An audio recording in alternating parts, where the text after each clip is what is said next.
সেই বুড়ো রাজনীতিবিদদের মতো প্রথাগত রাজনৈতিক দলের মতো মিথ্যা প্রতিশ্রুতি আমরা আপনাদের কাছে দিয়ে যাব না আজকে এখানে। আমরা শুধু বলতে এসেছি, আমরা জানি আপনাদের সমস্যাগুলো কি, আমরা জানি আমাদের সমস্যা কি, বাংলাদেশের মানুষের সমস্যা কি। আমরা সেই মূল সমস্যাগুলো অ্যাড্রেস করছি। আমরা বলছি না গণ অভ্যুত্থানের পরে যে একটা নির্বাচন দিয়ে দেন 3 মাসের মধ্যে, 6 মাসের মধ্যে। আমরা বলছি নির্বাচন হতে হবে, কিন্তু সংস্কার লাগবে, বিচার লাগবে। আমরা যেটা গণ অভ্যুত্থানে চেয়েছিলাম যে শেখ হাসিনার কাছে একক ক্ষমতা, আমরা নতুন বাংলাদেশে এমন কোনো প্রধানমন্ত্রী চাই না যার কাছে একক ক্ষমতা থাকবে, যাকে প্রশ্ন করার কেউ থাকবে না, সে যা খুশি তা করতে পারে। কিন্তু আমরা দেখছি সেই সংস্কারের প্রতি পদে পদে বাধা তৈরি হচ্ছে। যে আমরা সন্ত্রাসী বাহিনীর আস্ফালন দেখেছি, গোপালগঞ্জে আওয়ামী লীগের ফ্যাসিস্ট সন্ত্রাসীরা গণ অভ্যুত্থানের পরে পুনরায় প্রমাণ করেছে যে কেন তাদের বাংলাদেশে রাজনীতি করার অধিকার নেই। প্রিয় মানিকগঞ্জবাসী, গণ অভ্যুত্থানের পরে আমরা নতুন বন্দোবস্তের কথা বলেছিলাম, আমরা এখনো সেটাই বলছি। গণ অভ্যুত্থানে হয়তো আমাদের সাথে অনেকেই ছিল, অনেক অংশীদার ছিল, কিন্তু সবার স্বার্থ এক ছিল না। শেখ হাসিনার পতনে সবাই এক ছিল, কিন্তু নতুন রাষ্ট্র বিনির্মাণে সবাই এক ছিল না। অনেকে চেয়েছিল পুরনো রাষ্ট্রের পুরনো আইন কানুন, পুরনো সিস্টেমে শুধু তারা ক্ষমতায় যাবে। আমরা সেটা বিরোধিতা করেছিলাম, ফলে আমাদেরকে নতুন রাজনৈতিক দল করতে হয়েছে। আমরা জানি আমাদের নিরাপত্তা দেওয়ার কেউ নাই এই রাষ্ট্রে। আমাদের নিরাপত্তা দেওয়ার জন্য শুধু রয়েছেন আপনারা, এই গণ অভ্যুত্থানে অংশ নেওয়া ছাত্র তরুণ জনতা। আমরা শুধু আপনাদের ভরসায় রাজপথে নামি, রাজপথে আছি। আমরা বলেছি যে আমাদের জীবনের কোনো মায়া নেই।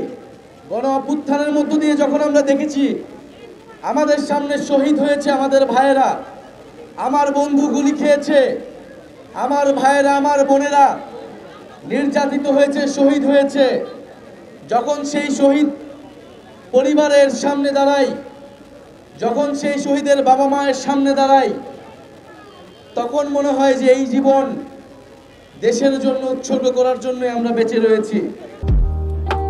JMG Furniture, crafting the perfect balance. ফলে যারা আমাদেরকে ভয় দেখাতে চেয়েছিল গোপালগঞ্জে, তারা জানে না যে তাদের এই আক্রমণ আমাদেরকে আরো দ্বিগুণভাবে শক্তিশালী করেছে।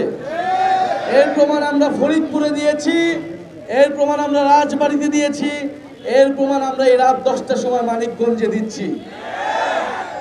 প্রিয় মানিকগঞ্জবাসী, এই মানিকগঞ্জে আপনারা অসীম সাহসিকতার সাথে ফ্যাসিস্ট আওয়ামী সরকারের বিরুদ্ধে লড়াই করেছিলেন।